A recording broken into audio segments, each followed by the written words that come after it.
I needed this escape after the year I'd had. Peace was the only thing I craved. My ex-wife had taken the house, my boss had taken my sanity, and I was left holding nothing but a bag of resentment and a camera. So here I was, finally alone in Black Rock Canyon, Joshua Tree's hauntingly beautiful desert. They said these nights were the darkest in the country, perfect for the long exposure shots I needed for my portfolio, but also, hopefully, for some much-needed clarity.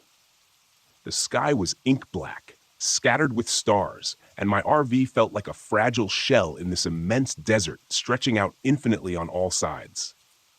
I set up my tripod, thinking how strange it was to have so much space and yet feel the weight of something closing in, pressing down on me from every angle. I framed the shot. The jagged rock formations against the horizon looked like bones clawing up from beneath the desert. Just as I clicked the shutter, something caught my eye. Up on a nearby ridge, a pile of stones stacked into a rough tower stood silhouetted against the fading light. I squinted, unease prickling the back of my neck. It wasn't a cairn, at least not like the ones I'd seen before. These rocks were stacked too high and too precisely, almost ritualistic in their placement. Yet I hadn't seen a soul here for miles. I shook it off and went back to shooting. The night, with all its dark vastness, was settling in, and I was ready to forget everything. That's when I heard it, a low, humming sound reverberating through the thin air. It was faint, just a vibration, but I felt it in my bones. I stood still, straining my ears as it grew louder, rhythmic, almost like a chant. I whipped around, expecting to find some desert animal or another hiker, but there was nothing. Just the stacked stones on the ridge, now looming in the moonlight, their shadows long and spindly like fingers stretching down toward me. "All right," I muttered, forcing a laugh. "Maybe you're just getting a little too comfortable out here." I forced myself back into the RV, telling myself it was just the wind, a desert echo, a trick of the open space. But that hum stuck with me, burrowing into my chest like a thorn I couldn't shake. I didn't think much more of it until the middle of the night when I was jolted awake by a noise inside the RV, a clicking, snapping sound. My heart pounded as I sat up, listening. Nothing. I climbed out of bed and checked the windows. That's when I noticed my camera's light blinking. I picked it up and froze. The photos, they'd been taken while I was sleeping. Distorted, blurry images of me lying in bed, the RV's dim interior barely lit. "What the?" I muttered, flipping through them. There was no way I had taken these. The only other option was that someone had been in here while I was asleep. My pulse raced as I checked the door, locked. I told myself the camera must have malfunctioned, a faulty shutter, maybe. But in every photo, just beyond the frame, there was a shadow, a faint blur, like someone was standing just out of sight. I glanced out the window, half expecting to see someone staring back at me. But there was nothing, just the empty desert. Reluctantly, I climbed back into bed, but sleep was impossible. Every creak of the RV felt amplified in the silence. I lay awake until the first light of dawn finally broke the tension. In the harsh light of morning, my nerves felt foolish. Determined to shake the feeling, I threw on my gear and hiked up to the ridge where I'd seen the stacked stones. The desert had that strange quiet hum again, as if it were alive and breathing. The closer I got, the more stones I saw, scattered across the sand, piled high, some forming a rough circle. At the center, I found something I hadn't expected, a rusted metal plaque, half buried in the dirt. Worn down, but still legible, I brushed off the sand and read aloud, "Do not disturb the desert's watchful ones." A chill ran through me. I'd heard enough stories to know some things were better left alone. I made my way back to the RV, but the feeling of being watched clung to me. I was only a few feet from the door when I saw it, someone standing at the edge of the rocks, staring down at me. My heart skipped. "Hello?" I called out. No answer. They just stood there, perfectly still. A tall figure with shadowed features. I blinked, and they were gone. That night, I set up my camera again, trying to capture the stars, hoping to drown out the unease. But as the hours passed, the desert seemed to close in, and the silence grew almost deafening. Around midnight, the humming started again, that same low drone, like a chant. I shut my eyes, telling myself it was just the wind.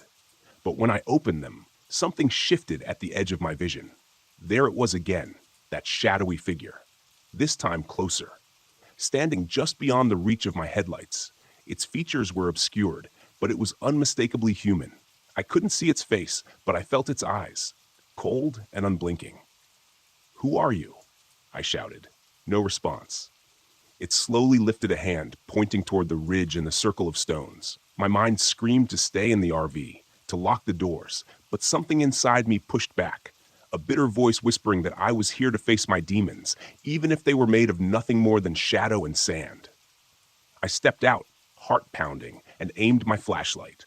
Nothing. The figure was gone, but my camera, it kept snapping photos on its own. I checked the screen, flipping through the images.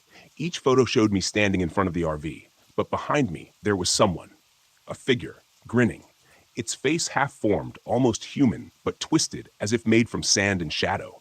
I stumbled back, nearly tripping over the piled stones. A cold rush brushed against my neck. A whisper, low and distorted, "Ethan." I snapped. I hurled the camera at the rocks, smashing it to pieces. I don't know why, but something told me that's what it wanted. The desert fell silent. I felt it let go. I drove all night, never looking back. Weeks later, I found a package in the mail. No return address, no note. Inside was a single photo. It was one of my last shots from Black Rock Canyon, me asleep in the RV. But in the corner, a shadow hovered over me, its hand reaching out. And on the back, 5 chilling words were scrawled: "You will come back someday."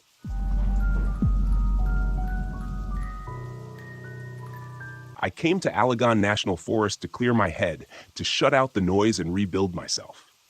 I'd had it all planned, a long weekend of solitude in the Pennsylvania wilderness, alone with my thoughts, and maybe enough bourbon to forget the mistakes I'd made back home. The kind of reset a guy sometimes needs after losing everything. Setting up camp went smoothly enough. My RV was nestled in a secluded pocket deep within the trees, and by sunset, I was settling in, trying to forget that it had only been a week since my divorce was finalized. If anyone had asked, I would have said I was here to embrace the solitude, to challenge myself. But if I'm honest, I came to avoid feeling like I'd been left behind. The forest around me was quiet, almost too quiet. No hum of civilization, no faint rumbles of cars, just an unsettling silence broken only by the occasional bird call or the rustling of branches. But I told myself that's what I wanted, peace. On the first day, I'd spent hours hiking through the old-growth trails, letting the stillness absorb my thoughts. I met only one person, a guy named Randy, who I ran into as I turned a corner on a narrow trail. He looked about my age, tall with a scruffy beard and a wide grin that said he was more than happy to have company. "Not many folks come out this far," he said, giving me a nod. "A guy like you coming out here solo, just getting away from things?" I shrugged, not interested in diving into my personal life, but Randy's gaze stayed fixed on me, curious. "Well," he continued, "just be careful around these parts. Ever heard of the Hollow Men?" "The what?" I asked, laughing. This guy was clearly setting me up for some campfire story. "Spirits of miners," Randy explained, looking serious. "Died in a cave in here back in the 1800s.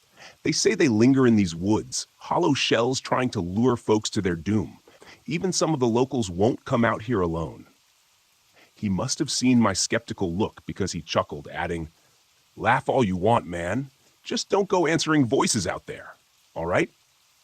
I waved him off with a smirk, but his words stuck with me as I continued down the trail. The silence of the forest, once comforting, now felt watchful, like something was waiting just beyond the trees. That night, I sat by my RV staring up at the stars that looked almost unnatural in their brightness against the dark, empty sky. I poured myself a drink, willing myself to shake off Randy's ghost stories and just focus on the calm, on the stillness of the place. But the peace didn't come. Instead, there was a strange rhythmic sound echoing through the woods, like the distant tapping of metal against rock. It was faint, almost like an echo. My first thought was that it had to be some kind of old machinery, an oddity but not impossible in a place like this. Still, it sent a chill through me, prickling the hairs on my arms. By the time I made it inside the RV, I was brushing off the noise as my imagination. But that's when I noticed something even stranger. My pocket knife was gone. It had been right there on the countertop where I'd left it after dinner, but now it was nowhere to be found. I checked my pockets, the table, even the floor, but it had vanished. I tried to shake off a growing sense of unease, telling myself I'd just misplaced it. But the feeling stayed with me, settling into my bones as I lay in bed that night, listening to the stillness around me. Just when I was on the verge of sleep, a quiet, subtle scratching sound echoed through the RV. My heart stopped as I lay frozen, straining to listen. Nothing. It was only the wind, I told myself. But that night, my dreams were filled with shadows shifting in the trees, voices whispering my name. The next day was more of the same. I explored deeper into the forest, and the unsettling feeling only grew stronger. I started hearing faint whispers just outside my line of sight, always when I was least expecting it. They were soft and quick, like a conversation I wasn't meant to hear, or someone calling out, trying to get my attention. When I stopped to listen, though, they were gone. The worst was the fog. Sometime after midday, a strange, heavy fog rolled in, blanketing the forest in a dense gray haze. It felt like something out of a horror movie, obscuring the trails, making even familiar paths seem foreign and confusing. I tried to find my way back to camp, but every trail looked the same, winding in endless loops. By the time I finally stumbled into my campsite, I felt more disoriented than ever, as if I'd somehow crossed a boundary into a different world. That night, I heard it again. The rhythmic banging, louder this time, like the echoes of old mining tools. I sat in the RV clutching a flashlight, the noise reverberating through my mind until I couldn't stand it anymore. I had to know what was making that sound. The forest was alive in a way I'd never experienced before. Each shadow, each twist of a branch seeming to watch me, follow me. The sound led me deeper into the woods, my flashlight beam barely cutting through the thick fog that seemed to grow denser with every step. And then I saw them. Figures, barely visible through the haze. They were human shapes, no doubt about it, but hollow, like shadows cast against a wall. They moved in slow, shuffling steps. As I got closer, I realized they weren't walking. They were mining. Hands held picks that struck the ground rhythmically, echoing through the trees. "Hey!" I called out before I could think twice. Every head snapped up at once, a dozen hollow eyes turning toward me, empty and lifeless. My breath caught in my throat as I realized these weren't people. They weren't anything close to people. I stumbled backward, heart racing. The figures closed in as I turned to run. I heard a voice calling my name. Logan. Logan. It was Randy's voice, coming from somewhere beyond the shadows. I felt an instinctive pull, a need to answer him, to follow the voice. But I couldn't shake the memory of his warning. Don't go answering voices out there. I kept running, the voice following me, calling, pleading, until I was back at the RV.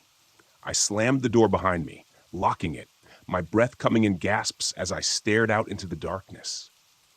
The hollow men lingered at the edge of the clearing, their eyes fixed on me, watching, waiting. I sat in the RV, every nerve on edge, wondering if they'd try to get inside. The silence was suffocating, broken only by the soft scrape of fingers or claws against the outside walls. Taking a deep breath, I forced myself to stop, to not resist, to not fight. I closed my eyes, hoping the hollow men would lose interest. Minutes ticked by agonizingly slow. Gradually, the sounds faded until finally there was silence. I opened my eyes. The figures were gone. I started the RV and floored it, heart pounding as I sped away. I didn't stop until I reached a gas station outside Allegan, hands still shaking. I wasn't sure what I'd seen, but I knew one thing for certain. I wasn't going back.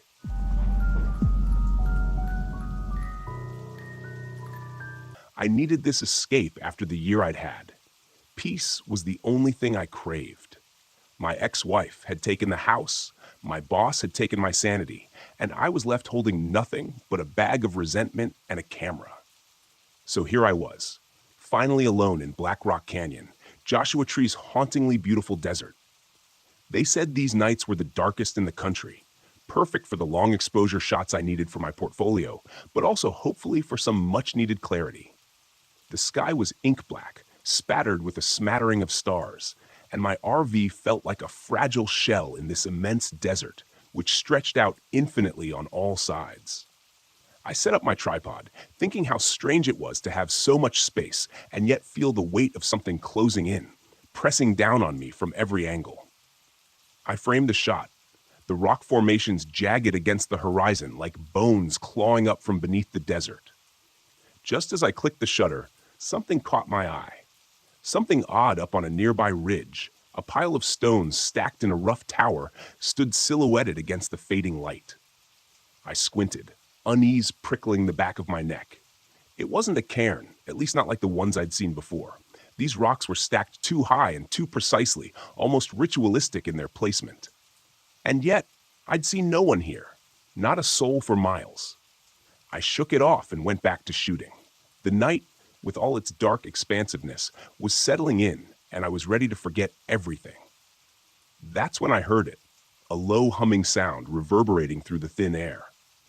It was faint, just a vibration, but I felt it in my bones. I stood still, listening, straining my ears as it grew louder, rhythmic, almost like a chant. I whipped around, expecting to find some desert animal or even another hiker, but there was nothing. Just the stacked stones up on the ridge, now looming in the moonlight, their shadows long and spindly, like fingers stretching down toward me. "All right," I muttered, forcing a laugh. "Maybe you're just getting a little too comfortable out here." I forced myself back into the RV, telling myself it was just the wind, a desert echo, a trick of the open space. But that hum stuck with me, burrowing into my chest like a thorn I couldn't shake. I didn't think much more of it until the middle of the night when I was jolted awake by a noise inside the RV, a clicking, snapping sound. My heart hammered as I sat up, listening. Nothing. I climbed out of bed, checking the windows, and noticed my camera's light blinked. That's when I saw them, the pictures. They'd been taken while I was sleeping. Distorted, blurry images of me lying in bed, the RV's dim interior barely illuminated. What the? I muttered, flipping through them, my mind scrambling for an explanation. There was no way I'd taken these. The only other option was that someone had been in here while I was asleep. My pulse raced, and I checked the door, feeling a wave of relief to find it locked. I told myself the camera was just malfunctioning, a faulty shutter maybe. But still, the hairs on my arms stood on end. In every photo, just beyond the frame, there was a shadow, a faint blur, like someone was standing just out of sight. I glanced out the window, half expecting to see someone staring back at me. But there was nothing. Just the desert, empty and still. Reluctantly, I climbed back into bed, but sleep was out of the question. Every creak of the RV felt amplified in the silence, and I lay awake until the first light of dawn finally broke the tension. In the harsh light of morning, my nerves felt foolish. Determined to shake the feeling, I threw on my gear and hiked up to the ridge where I'd seen the stacked stones. The desert had that strange quiet hum again, as if it were alive and breathing. The closer I got, the more stones I saw. They were everywhere, scattered across the sand, piled high, some forming a rough circle. At the center, I found something I hadn't expected, a rusted metal plaque, half buried in the dirt, worn down but legible. I brushed the sand off, reading the words aloud, feeling the weight of each one. "Do not disturb the desert's watchful ones." I swallowed, feeling an odd chill run through me. I'd read enough stories, heard enough lore, to know that some things were better left alone. I made my way back to the RV, but that feeling of being watched clung to me. I was only a few feet from the door when I saw it, someone standing at the edge of the rocks, staring down at me. My heart skipped. I called out, "Hello?" But there was no answer. They just stood there, perfectly still, a tall figure with shadowed features. I blinked, and they were gone. That night, I set up my camera again, trying to capture the stars, hoping to drown out the unease and work. But as the hours passed, the desert seemed to close in around me, and the silence grew almost deafening. Around midnight, the humming started again, that same low drone, a chant. I shut my eyes, telling myself it was a desert sound, a trick of the wind. But when I opened my eyes, something shifted at the edge of my vision. There it was again, that shadowy figure. This time, closer, standing just beyond the reach of my headlights. Its features were obscured but unmistakably human. I couldn't see its face, but I felt its eyes on me, cold and unblinking. "Who are you?" I shouted, but it said nothing. It just stood there, silent, watching. I felt the chill seep into my bones as the figure slowly lifted a hand, pointing toward the ridge and the circle of stones. My mind screamed at me to stay in the RV, to lock the doors and wait for morning. But something inside me pushed back, a bitter voice whispering that I was here to face my demons, even if they were made of nothing more than shadow and sand. I stepped out of the RV, heart pounding, and aimed my flashlight toward the figure. But the light revealed nothing. The figure was gone. My camera kept snapping on its own, capturing photo after photo. I checked the screen, flipping through them with growing horror. The pictures showed me standing in front of the RV, but behind me there was someone, a figure standing in the shadows, grinning. Its face half-formed, almost human but twisted, as if made from sand and shadows. I stumbled back, fighting the instinct to run, and nearly tripped over the piled stones near the ridge. My breath was ragged, and I felt something cold brush against my neck, a whisper, low and distorted, echoing in the emptiness. "Ethan," it hissed. I snapped. I hurled my camera toward the stones, smashing it on the rocks, hearing it shatter into pieces. I don't know why I did it, but something told me that's what it wanted, that whatever this thing was, it had fed off my memories, my photos, my presence. The desert was silent again. I felt it let go of me, the weight easing, and I staggered back to the RV, trembling, feeling a strange sense of loss and relief. I drove all night, the desert a blur of shadows in my rearview mirror, refusing to look back. But as dawn broke, I felt a strange calm settle over me, a peace I hadn't felt in years. I didn't know what I'd seen, but I knew it was gone, left behind with the shattered pieces of my camera and whatever had haunted me for so long. Weeks later, I found a package in the mail. No return address, no note, just a simple envelope. Inside was a single photo. It was one of my last shots from Black Rock Canyon, a photo of me asleep in the RV, peaceful, unaware. But in the corner of the image, a shadow hovered over me, its hand reaching out as if trying to pull something out of me. And there, scrawled across the back of the photo, were 5 chilling words: "You will come back someday."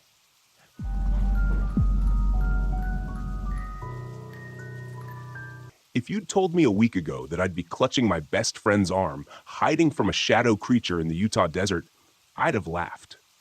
That's the sort of stuff reserved for ghost stories told around the campfire, right? But now, as I crouch low in the sand, staring at the shadow shifting through the rocks like smoke, the chill in my spine tells me I was wrong. Tyler and I had been planning this trip for ages. It was supposed to be a break from our relentless lives back in San Francisco. When my promotion came through, I convinced him we had to celebrate by camping across the Southwest, ticking off bucket list spots along the way. Dead Horse Point was the prize, the place I'd looked forward to the most. Its isolation, haunting beauty, and honestly, its reputation for eerie legends that I couldn't resist. We pulled in late, just as the sun was setting over the canyon, casting a blood-red glow across the twisted rock formations. I remember that unease settled over me then, the kind that sends a tiny shiver from the back of your neck all the way down. Tyler, ever the skeptic, brushed it off as I pointed out that we were alone in this remote part of the park. "Great, more room for us," he joked, snapping photos of the stunning desert horizon. It took us a bit longer to find a spot than we'd planned. Our GPS was acting weird, leading us down dirt trails that seemed to spiral into nowhere. Eventually, Tyler managed to maneuver our RV into a flat area. Not ideal, but secluded and scenic. "Perfect," he said. I wasn't so sure.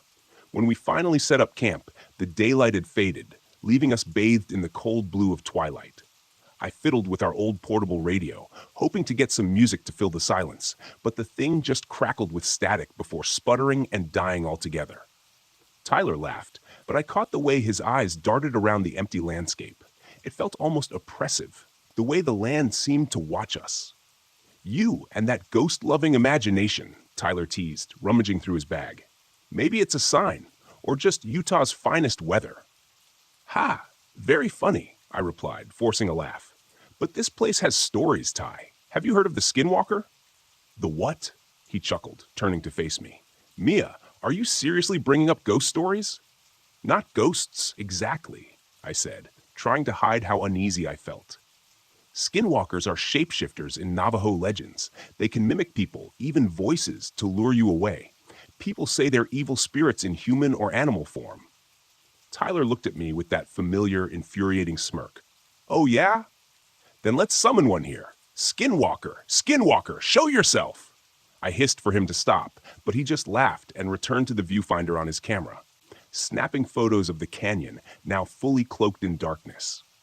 I closed the RV door, hoping to shut out the chill that had suddenly settled into my bones. But that shiver, that sense of being watched, it lingered. It was maybe an hour later when the first sound came. A light shuffling sound outside, like footsteps in the gravel. My heart skipped, and I shot Tyler a look, but he was already putting on a brave face, pulling his boots on to investigate. It's probably an animal. Yeah, he whispered, winking. Mountain lions, right? Yeah, because mountain lions sound like people, I said, my voice barely a breath. He ignored me, clicking on his flashlight and stepping out. It was quiet, eerily so. Tyler scanned the flashlight across the rocks. The beam cast long shadows. For a moment, I was almost convinced he was right, that we were just being paranoid in the strange silence of the desert. But then we heard it, a whisper. It was faint but unmistakable. Mia. Mia. My breath caught in my throat. The voice was scratchy and low, calling my name. I whipped around to face Tyler, but he was frozen, his face drained of color as the voice echoed again. Did you? I stammered, trying to find the words. Tyler didn't answer. He just stared, flashlight clutched so tightly his knuckles were white. Mia. Mia. This time the voice seemed closer, as if it were slipping between the rocks, winding its way through the desert toward us. It sounded familiar too familiar, but wrong. Let's go inside, I whispered. Tyler nodded, and we backed up slowly, not turning our backs on the emptiness around us. Once inside, I locked the door. Our breaths were rapid in the tight space. Tyler finally spoke, his voice shaking. Tell me that was just the wind. I don't think so, I replied, glancing out the window. The night was still, an unnatural stillness that seemed to hold its breath. Just as I was starting to feel a little less tense, there was a sharp knock on the side of the RV. We both froze. Another knock, then another, rhythmic, echoing through the metal walls. Tyler's face paled, and I could feel my heartbeat hammering in my throat. Who's there? He called, his voice wavering. The only answer was a slow scrape against the door, a sound that made my skin crawl. I squeezed Tyler's arm. Don't open it. What if someone's hurt? He whispered back, already inching toward the door. But I couldn't shake the feeling that opening that door would be the worst thing we could do. Just wait. Then to our horror, we heard it. Tyler's voice calling from outside. Tyler, help! Come out here! Tyler looked at me, eyes wide with terror. What? How? He stammered. The voice repeated, distorted, stretching his name into a twisted mockery. Tyler, Tyler! I grabbed his hand, squeezing hard. Don't answer. Whatever you do, don't answer it. The minutes dragged by, each second stretching into eternity as the voice continued calling, beckoning us. Tyler and I stayed as still as statues, clutching each other. The silence in the RV was thick and heavy. Finally, the knocking stopped, and for a moment, all was quiet. But just when I started to breathe again, the RV rocked violently, as though something massive had slammed into it. Tyler scrambled to the driver's seat, twisting the keys to start the engine, but it sputtered and died. He tried again and again, but nothing. The shape outside pressed itself against the window, casting an elongated, inhuman shadow. It had limbs too long, eyes that glowed with a sickly yellow light. Its mouth was twisted into an eerie mimicry of a smile that seemed to stretch too far. Oh my God, Tyler gasped, clutching the steering wheel, white-knuckled. Mia, the creature hissed, its voice a blend of my own and Tyler's, distorted, mocking. Come outside. I shook my head, my voice trembling. Don't look at it. Don't listen to it. But it was too late. Tyler couldn't tear his gaze away from that awful face in the window. His breath hitched as the creature's mouth stretched impossibly wide. Suddenly, he screamed, clutching his ears as if to block out the sound. I pulled him away, whispering words I barely remembered from some article on Navajo blessings, words I didn't even know if I was pronouncing right. But as I spoke, the creature seemed to pause, tilting its head in confusion, almost weakened. Seizing my chance, I dragged Tyler out of his stupor, and together we stumbled out of the RV. The creature's eyes followed us, glowing like embers, as we bolted toward a narrow crevice in the rocks. I held Tyler tight as we crouched in the shadows, watching the thing stalk around our RV, frustrated, snarling.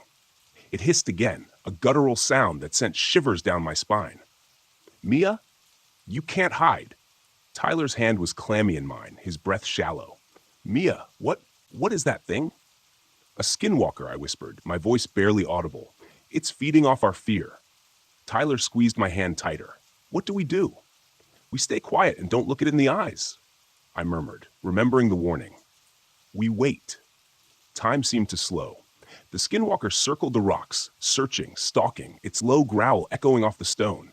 At one point, it stopped, sniffing the air, its gaze passing right over us, so close I could see the rotting skin around its eyes. We held our breaths, not daring to move. Slowly, the creature slunk away, disappearing into the shadows. The silence stretched on, each second a lifetime. Eventually, we crept back to the RV, praying the creature had gone.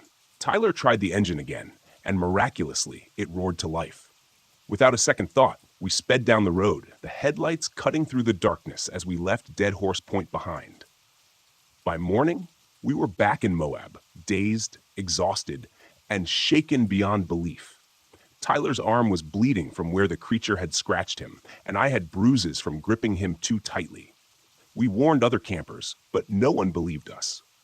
Later, as I lay awake in the safety of a crowded campsite, I could still hear it, whispering my name on the wind, lingering in the corners of my mind. Maybe it was waiting, or maybe it was just saying goodbye. Until next time.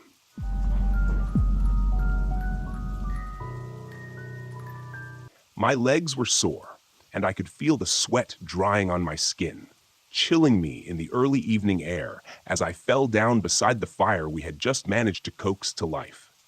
We were miles away from the main campgrounds, deep in Joshua Tree's endless desert, a decision that had seemed thrilling earlier in the day. But now that the sun was dipping below the horizon, washing the landscape in shades of deep red and purple, I felt a twinge of uncertainty prickling at the back of my neck. It was my idea, of course. I wanted the adventure, the isolation, the strange beauty of the desert at night. The three of us, my boyfriend Alex, my best friend Brianna, and her boyfriend Jared, had all agreed to come out to this spot after some careful convincing on my part. We'd spent the day exploring hidden trails, taking pictures, and climbing the rocky outcroppings that dotted the vast desert. But now, as darkness settled in, I found myself regretting the distance we'd put between ourselves and any other campers. I shifted closer to Alex, trying to ignore my nerves. Brianna sat across from me, her eyes darting nervously at the shadows pooling between the rocks around us. She had never been thrilled about camping so far from civilization, but she'd gone along with it for my sake. Jared, on the other hand, was his usual laid-back self, poking at the fire with a stick. He kept glancing at Brianna and then back at me, his playful grin not quite masking his own unease. "Is this a bad time to mention my tent's busted?" Alex muttered, inspecting a rip along the seam. I groaned. "Seriously, you didn't check before we left?" He shrugged, throwing a lopsided smile my way. "I'm a live-in-the-moment kind of guy. We'll all fit in one tent, right?" "I guess we don't have much choice," Brianna said, shooting me a worried glance. "Let's just hope we all survive the night." Jared laughed a little too loudly. "Come on, Bree. It's not like anything's going to happen out here. It's just us and the desert." But Brianna's eyes hadn't left the encroaching shadows, and I could feel the tightness in her voice. "Yeah, Well, that's what they say in every horror movie right before things get bad. The fire crackled as we fell silent, each of us staring into the flames. The familiar rhythm of camping jokes, stories, and laughter was somehow absent tonight. Instead, an uneasy quiet filled the space between us like a cold mist. Even Jared had stopped laughing. He looked up at the darkening sky, his face shadowed in the firelight, and for a moment I thought he looked genuinely spooky. Just then, I heard it. A faint rhythmic tapping, like something knocking against rock far out in the desert. I glanced at Alex, who was listening too, his brow furrowed. Probably just the wind, he said, though his voice held a note of doubt. Brianna's eyes darted to mine. Do you guys hear that? Jared scoffed, but he didn't sound as confident as usual. It's just the rocks shifting or animals or something. Animals that tap? Brianna asked, her tone sarcastic but edged with genuine fear. Alex put a reassuring arm around me, but I could feel the tension in his grip. Let's just settle in, okay? It's nothing. I nodded, forcing myself to believe him, even though the tapping hadn't stopped. It was steady, too steady, like the beat of a slow drum. Each time it faded into the silence, I could feel a tightness in my chest, an instinctual alarm I couldn't shake. I glanced up at the jagged rocks surrounding our campsite, half expecting to see a figure standing there. But there was nothing. Just shadows, deeper and darker than the night itself. Brianna whispered, I heard this story once about this thing that lives out here. They call it the Yucca Man. I forced a laugh, but it sounded hollow. Oh, great, Brianna. Perfect story for a night like this. She looked at me seriously. They say he's like a guardian spirit of the desert, tall with eyes that glow in the dark. Supposedly, he watches over Joshua Tree and doesn't like it when people get too close, especially if they wander off the main trails. Alex rolled his eyes. And he just taps rocks to scare us off? Brianna shrugged, but her voice was barely a whisper. I don't know. Maybe he's just waiting. Waiting for what? Jared scoffed, though his bravado was wearing thin. Before she could answer, Alex stood up and grabbed his flashlight, shining it across the rocks.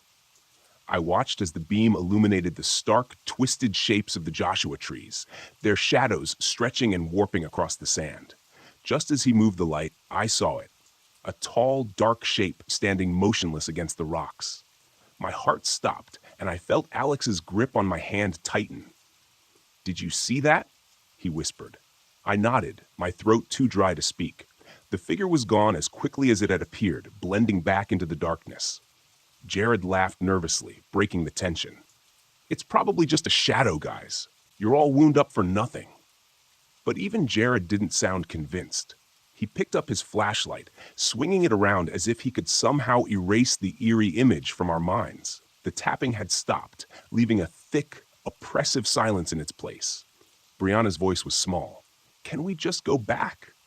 Alex shook his head, even though his face was pale. No way. We came all this way. We're just letting our imaginations get the best of us. But I wasn't so sure. The feeling in the air was different now. Like we weren't alone. Like there was something ancient and unseen watching us. I looked out into the darkness, straining my eyes for any sign of movement. My gaze landed on a rock nearby, where strange symbols were scratched into the surface, intricate spirals and jagged lines. I hadn't noticed them before. Guys, come look at this, I whispered, beckoning them over. They all gathered around, staring at the markings. Brianna looked unnerved, and even Jared's face was grim. Looks like old petroglyphs, Alex muttered, though his voice lacked confidence. Probably left by Native Americans or something. Brianna shook her head. These aren't like any petroglyphs I've seen. We stared in silence, the weight of the discovery pressing down on us. I could feel something shift in the air, a dark, lurking presence just beyond our understanding. It was like the symbols were meant as a warning, and we were trespassing on something sacred. Then the tapping began again. This time it was louder, closer. My heart raced as I looked around, the shadows seeming to close in on us. Suddenly, Brianna screamed, pointing to the rocks. The figure was back, closer this time, a tall, thin shadow with eyes that gleamed faintly in the firelight. It watched us, unblinking, its gaze cold and penetrating. Jared stumbled back, his bravado gone. What the hell is that? Alex grabbed my hand, pulling me toward the tent. Get inside now. We all scrambled into the tent, zipping it up in a frenzy. The fire outside flickered, casting an eerie glow on the tent walls, making our shadows dance. I could hear my own breathing, fast and shallow, and tried to quiet it, listening for any sound outside. We sat in silence, huddled together, straining our ears for any sign of movement. For a few moments, there was nothing. Then I heard it, a low, whispering voice calling my name. My blood ran cold, and I felt Alex stiffen beside me.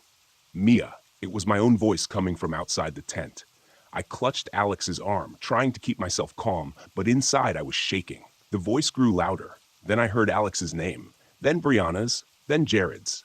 It was like it knew us, like it was calling us out, one by one. Don't listen to it, Alex whispered, his voice shaking. It's just trying to scare us. But the voice persisted, repeating our names over and over, a haunting chant that made my skin crawl.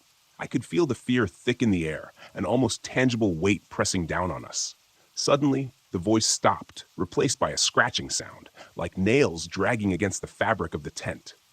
I held my breath, frozen in place, as the scratching moved along the walls, circling slowly. My mind raced, searching for any way out, any escape. Brianna was crying quietly, her head buried in Jared's shoulder, and Jared held her tight, his face pale and drawn. I could feel Alex trembling beside me, his usual confidence replaced by raw fear. Then, just as quickly as it had started, the scratching stopped. Silence fell, thick and suffocating. I felt my heart pounding in my chest, my body tense and ready to bolt. We need to leave, I whispered. Alex nodded, his face set with determination. We're going now. We gathered our things as quickly as we could, stumbling out of the tent and into the cold desert night. The fire had died down, leaving only a faint glow to guide us. I looked around, half expecting to see the figure waiting for us, but the desert was empty. We started moving, our steps fast and panicked, our flashlights sweeping over the rocks as we tried to find the trail. Every few steps I glanced over my shoulder, certain I would see it following us. But there was nothing, only the still, oppressive silence of the desert. Finally, after what felt like an eternity, we reached the trailhead, our car waiting just where we'd left it. We piled in, slamming the doors, and Alex started the engine, speeding down the dirt road without looking back. As we drove away, I glanced out the window, and for a brief moment, I saw it. The tall, dark figure standing on the edge of the rocks, watching us as we left its territory. Its eyes glowed faintly in the darkness, a silent warning, a promise that we would not be welcome if we ever dared to return. I didn't look back again. None of us spoke the entire way home, but that night, when I closed my eyes, I could still hear it, the rhythmic tapping, the whisper of my name, the feeling of something watching, waiting, lurking just beyond the edge of the light. And I knew that a part of the desert had come back with me, a silent shadow that would haunt me, watching forever.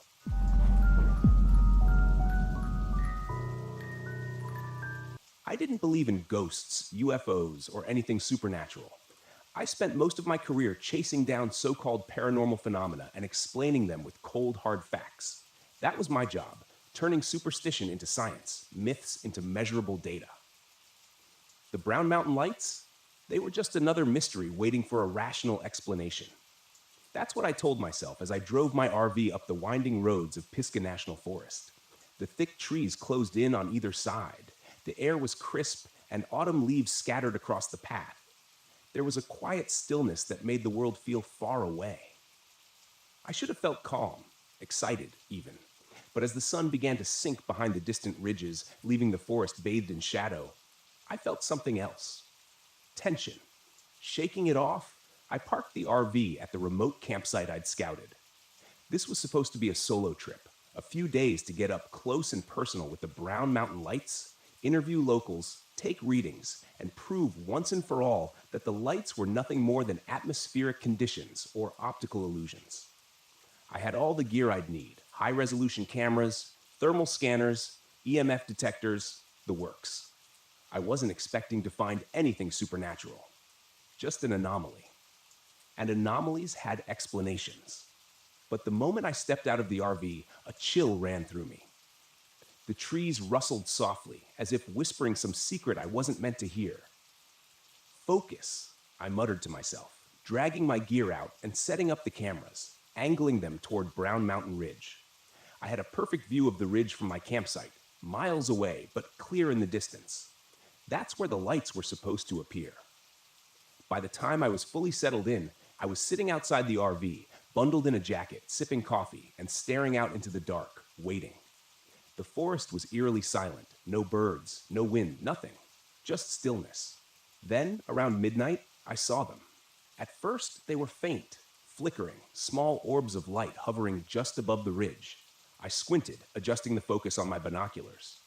There they were, three lights bobbing in the air like they were floating on an invisible current. I grabbed my camera, flipping the switch to start recording, but nothing happened. The lens stayed black, the screen dead. What the hell? I muttered, fiddling with the buttons. Fully charged and brand new, the camera shouldn't have malfunctioned. I checked the battery, clicked it back into place, and tried again. Still nothing. Frustration surged through me. This was exactly what I'd come here for. The lights, right there in front of me, and I couldn't even capture them. I stood up, grabbing my thermal scanner, but when I flipped it on, the screen flickered, then went dark. "Come on," I whispered, trying to stay calm. The gear wasn't cheap, and none of it should have been failing, but it was, piece by piece. The lights danced on the ridge, growing brighter, closer. My heart raced. I wasn't scared, I told myself. I was just annoyed. The logical part of my brain struggled to make sense of it. Maybe the electronics were glitching because of interference. Some kind of electromagnetic field or something. I took a deep breath, trying to settle my nerves. But the lights, those strange pulsing orbs, kept moving, almost as if they were drifting toward me. The air turned cold, so cold that I could see my breath misting in front of my face. A thin layer of frost started forming on the ground, on the RV windows, on my gear. I pulled my jacket tighter around me, my hands beginning to stiffen in the chill. It didn't make sense. The weather forecast had called for a cool night, but nothing like this. I checked my phone's temperature app. 30 degrees? Impossible. I glanced at my surroundings, feeling the silence close in around me. Then I noticed the lights were no longer on the ridge. They were much closer now, floating just above the treetops, flickering like distant fireflies, but larger. Too large. I watched, heart pounding, as they bobbed and weaved. Their glow cast long shadows on the ground. I pulled out my phone to take a video. The screen flashed, then went black. It wouldn't turn on. Frustration boiled over. I slammed the phone down on the camping table. It bounced. I stood there, fists clenched, trying to keep my cool. This was why people got sucked into believing nonsense, because technology failed at the worst possible moment. The lights weren't supernatural. There had to be an explanation. Maybe the cold was messing with the equipment, or some kind of atmospheric distortion. But then I saw the handprints. Small, faint handprints etched in frost on the RV window. They hadn't been there before. I knew that. I stared at them, my breath catching in my throat. They looked like the handprints of a child, no more than a few inches across. And they were slowly, gradually melting away in the cold. A prickling sensation crawled up the back of my neck. I turned to look at the lights, now hovering at the edge of the forest. Close enough that I could make out their eerie bluish glow. They flickered in the trees, moving in slow, lazy circles, as if they were watching me, waiting for me. The rational part of my mind screamed that it was impossible. There was no way the lights could have traveled that fast. No way they could be this close. I'd seen videos, read reports. They were always distant, spectral, unreachable. But now they felt personal, as if they were beckoning me. I swallowed, my throat tight. Without thinking, I took a step forward. The cold deepened, pressing in on me from all sides. The frost crept up the sides of the RV, spreading like delicate veins. The temperature continued to drop. My breath came out in ragged gasps, and my vision blurred. The lights drifted deeper into the trees, flickering and glowing, moving in a pattern that felt deliberate, like they wanted me to follow. And I did. I grabbed my flashlight, my hands trembling as I made my way toward the forest's edge. The beam of light was weak, barely cutting through the dark. I kept my eyes on the lights, feeling a strange pull in my chest, like something was urging me forward. As I entered the trees, the world grew darker. The lights danced just out of reach, always a few steps ahead of me, their glow casting an ethereal light on the twisted branches. The forest felt wrong, too quiet, too still. I checked my watch. 2 hours had passed. I hadn't even noticed. My legs ached, and I realized with a sinking feeling that I had no idea how far I'd wandered. The lights flickered again, brightening as they circled a large boulder ahead, and then they stopped, hovering there, motionless. I took a step closer, and that's when the hallucinations began. Shapes, faint figures moving in the trees, shadows stretching unnaturally long. And there, between the branches, I saw faces. Pale, expressionless faces staring at me with hollow eyes. I blinked, and they were gone. Panic set in. I turned to leave, but the forest had shifted. The path I'd taken was no longer clear. Everything looked the same trees, the same twisting branches. The lights pulsed behind me, glowing brighter as if taunting me. I ran. My breath came in short, sharp bursts. My heart raced in my chest as I stumbled through the underbrush, trying to find my way back to the campsite. The lights flickered at the corners of my vision, but I ignored them. Then I heard it. Footsteps. Light, quick footsteps crunching through the frost behind me. I didn't dare look back. I ran faster, my flashlight flickering and dying in my hand. I broke through the tree line, gasping for air, and saw the RV ahead, a welcome sight. But the air around it was colder than ever. The frost was so thick on the windows that it looked like snow. And there, pressed against the glass, were more handprints, dozens of them. I scrambled inside, locking the door behind me, and collapsed on the floor, panting. My entire body trembled with cold and fear. The lights were still out there. I could see them through the frosted windows, flickering in the trees, growing fainter as the night wore on. I didn't sleep. I couldn't. By dawn, they were gone. The temperature returned to normal and the frost melted away, but I didn't feel safe. Not anymore. I packed up the RV and drove out of Pisgah National Forest, my hands still shaking on the steering wheel. I'd come here to find an explanation, to debunk the Brown Mountain lights. But what I found was something else, something I couldn't explain. And I knew, deep down, that the lights weren't just a phenomenon. They were something more, something ancient, something dangerous, something that had almost taken me. I don't know what they wanted, but I'll never go back to find out.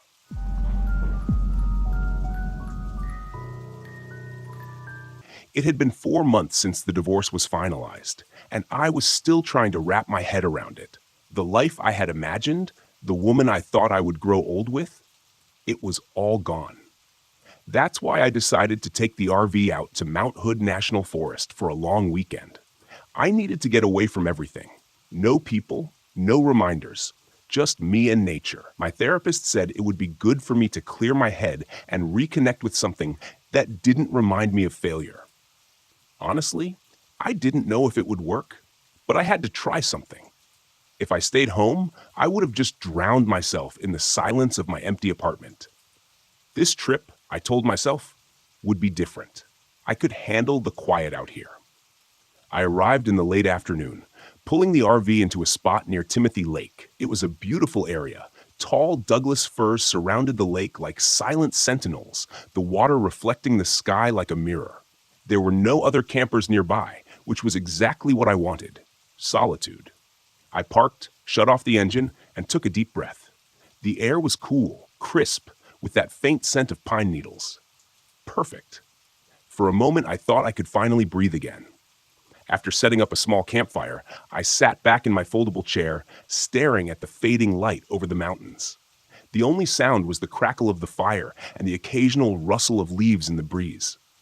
Peace. That's what I needed. But as the sun dipped lower, the quiet became overwhelming. There was no wind now, no rustling, no animal sounds. Just me, sitting in a bubble of silence. I checked my watch. It was just after 6 p.m. That's when I noticed it. It was too quiet. The forest around me, which should have been alive with the sounds of birds and insects, was dead silent. At first, I figured it was just a lull, but as the minutes dragged on, the silence pressed down on me like a weight. I could hear the blood pumping in my ears, the soft crunch of every movement I made in my chair. It was like the whole forest was holding its breath. I shrugged it off. Maybe this was what true isolation felt like.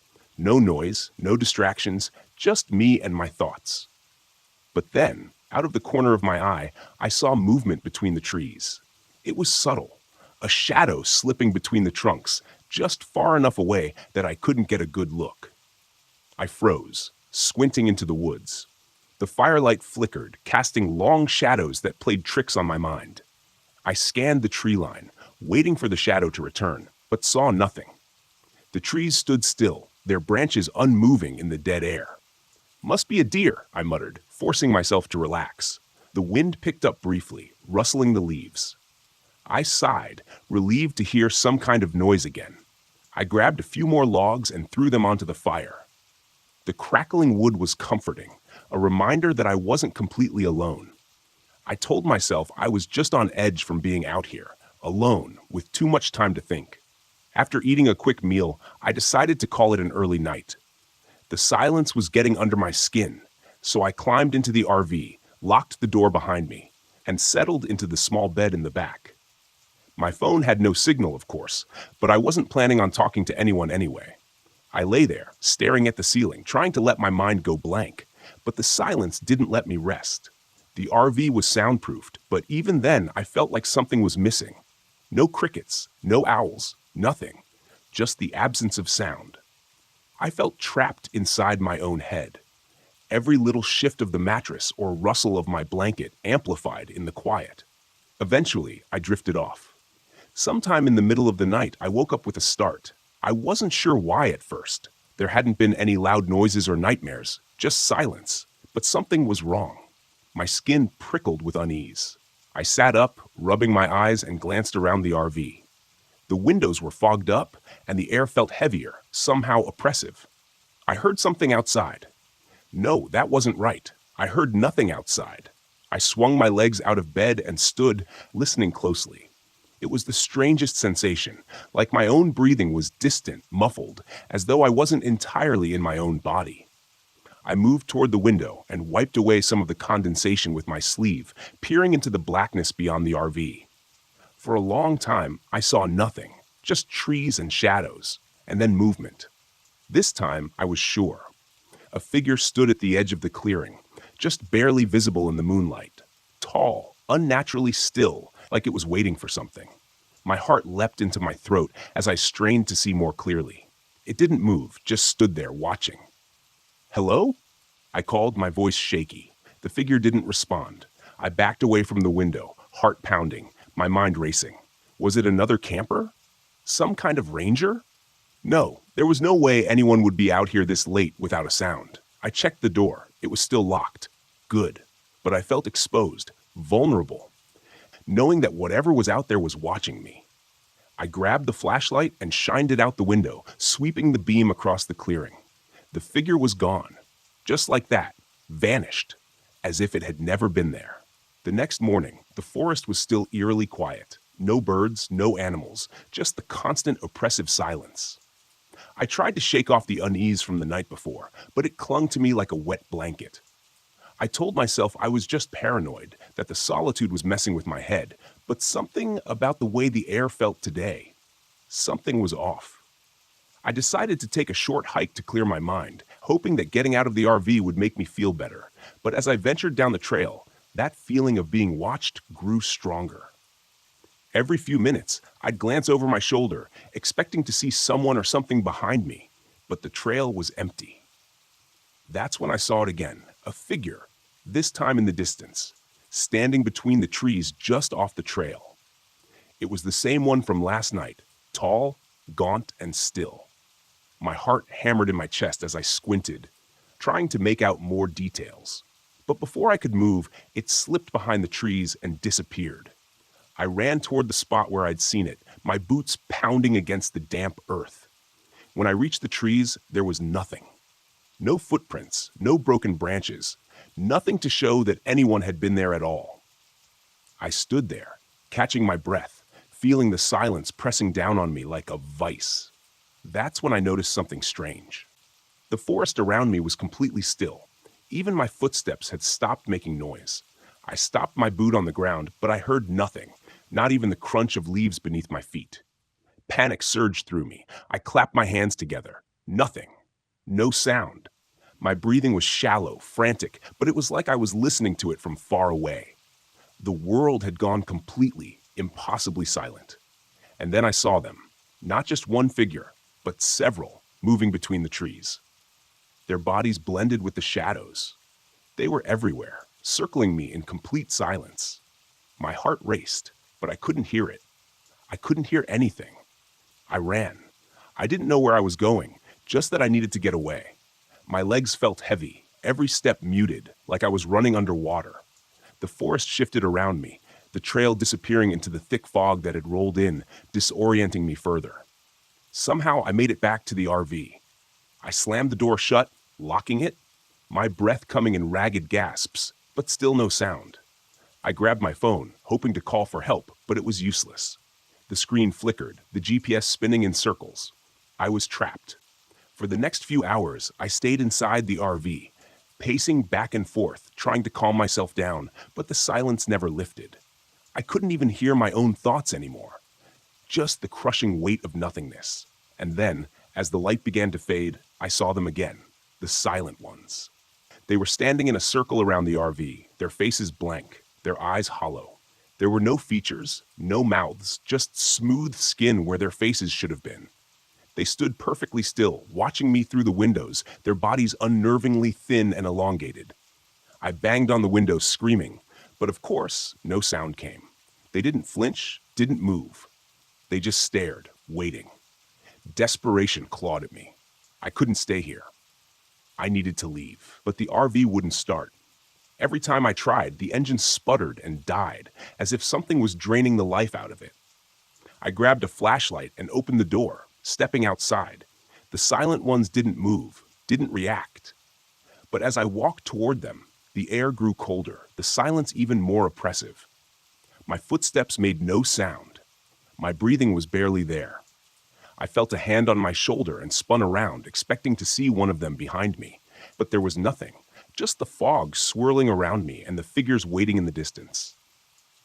In that moment, I realized what they wanted. They weren't going to kill me. No, that would be too simple. They wanted me to join them, to become one of them. The silence wasn't just the absence of sound, it was a part of them, and it was seeping into me, stealing my voice, my thoughts, my very sense of self. And if I stayed here much longer, I knew I would lose everything. I don't remember how I made it out. The next thing I knew, I was driving far away from the campsite, from the silent ones. The sound of the engine, the tires on the road, it was all faint, like I was still caught in their grip. But at least there was something, a reminder that I hadn't completely disappeared into that silence. It's been weeks since I got back, but I can still feel it. The quiet follows me, lingers in the corners of my apartment. Sometimes, when I'm lying in bed at night, I can feel their eyes on me, watching, waiting. And I know that one day, they'll come for me again. This time, I won't be able to run.